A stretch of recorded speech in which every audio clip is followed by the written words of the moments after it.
इंसान हमेशा किसी न किसी की पैरवी करता है, कभी ख्वाहिशात की, कभी माहौल की, कभी हुजूम की और कभी अपनी अना की। मगर सवाल ये है, सही अतात कहाँ से शुरू होती है? क्या सिर्फ दावा काफ़ी है? क्या सिर्फ नाम काफ़ी है?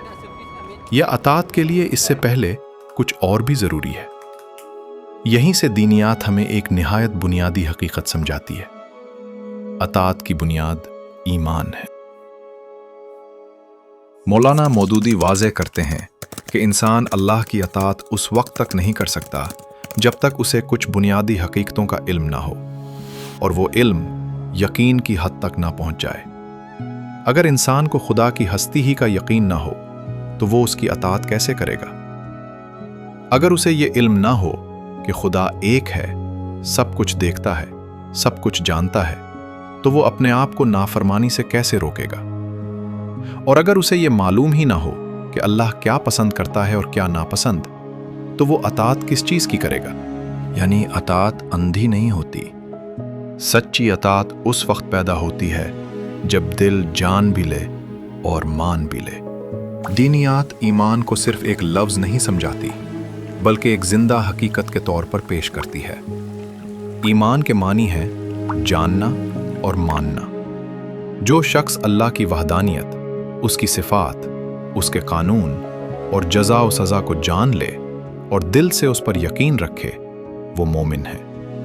और इसी ईमान का नतीजा ये है कि इंसान मुस्लिम यानी अल्लाह का मुती बन जाता है। मौलाना मौदूदी रहमतुल्लाह अलैह एक निहायत खूबसूरत मिसाल देते हैं। इस्लाम और ईमान का ताल्लुक वैसा ही है जैसे दरख्त और बीज का। बीज ना हो तो दरख्त पैदा ही नहीं होता। इसी तरह ईमान ना हो तो सच्चा इस्लाम पैदा नहीं हो सकता। यहां एक निहायत अहम फर्क समझना जरूरी है। हर अच्छा दिखाई देने वाला अमल जरूरी नहीं कि अल्लाह की अतात भी हो। अगर दिल में ईमान ना हो तो जाहिरी नेकी भी अपनी असल रूह खो देती है। और अगर ईमान मौजूद हो मगर अमल कमजोर हो, तब भी बुनियाद बाकी रहती है, वापसी का दरवाजा खुला रहता है। यानी इंसान की असल कामयाबी उसके ईमान पर खड़ी है। ईमान जितना मजबूत होगा, अतात उतनी ही मजबूत होगी। अब सवाल यह पैदा होता है, अल्लाह की सिफात, उसकी मर्जी और आखिरत की हकीकत का सही इल्म इंसान को कहां से मिले? इंसान कायनात को देखकर बहुत कुछ समझ सकता है, वो अल्लाह की कुदरत के आसार भी देख सकता है, मगर तारीख गवाह है कि सिर्फ अपनी अकल के सहारे इंसान बार बार भटका है। किसी ने एक खुदा के बजाय कई खुदा मान लिए, किसी ने आखिरत का इनकार किया, किसी ने जिंदगी का गलत मतलब समझ लिया। इसीलिए अल्लाह ताला ने इंसान को बेसहारा नहीं छोड़ा। उसने इंसानों ही में से ऐसे लोगों को चुना जिन्हें सही इल्म दिया, सही रास्ता बताया और दूसरों तक वो पैगाम पहुंचाने की जिम्मेदारी दी। यही पैगंबर है और जिस जरिए से उन्हें ये इल्म दिया गया उसे वही कहा जाता है। मौलाना मौदूदी रहमतुल्लाह अलैह यहां एक बहुत सादा मगर गहरी बात समझाते हैं। जब तुम बीमार होते हो तो डॉक्टर के पास जाते हो। जब कानून का मसला हो तो वकील की बात मानते हो। जब रास्ता मालूम ना हो तो किसी जानने वाले से रहनुमाई लेते हो। ये सब क्या है?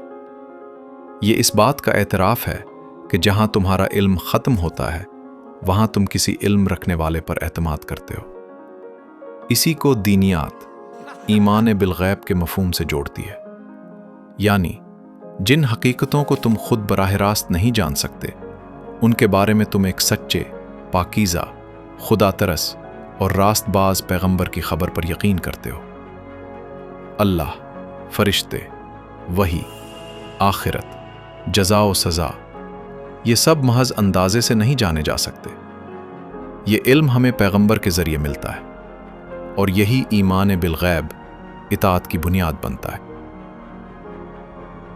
आज के नौजवान के सामने मसला सिर्फ ये नहीं कि वो क्या कर रहा है, असल मसला ये है कि वो किस बुनियाद पर कर रहा है। अगर बुनियाद ट्रेंड है तो जिंदगी ट्रेंड के साथ बदल जाएगी, اگر بنیاد خواہش ہے تو خواہش کے ساتھ بہہ جائے گی، لیکن اگر بنیاد ایمان ہے تو پھر اطاعت بھی مضبوط ہوگی، کردار بھی مضبوط ہوگا اور زندگی بھی معنی پالے گی۔ دینیات کی اس دوسری قسط کا خلاصہ یہ ہے: اطاعت کا آغاز محض دعوے سے نہیں ہوتا، بلکہ علم، یقین اور ایمان سے ہوتا ہے۔ ایمان دل میں روشن ہو تو اطاعت زندگی میں ظاہر ہوتی ہے، اور جب انسان صحیح علم، وحی اور نبوت کے ذریعے حاصل کرتا ہے تو پھر اس کے لیے راستہ واضح ہو جاتا ہے۔ اگلی قسط میں ہم بات کریں گے نبوت۔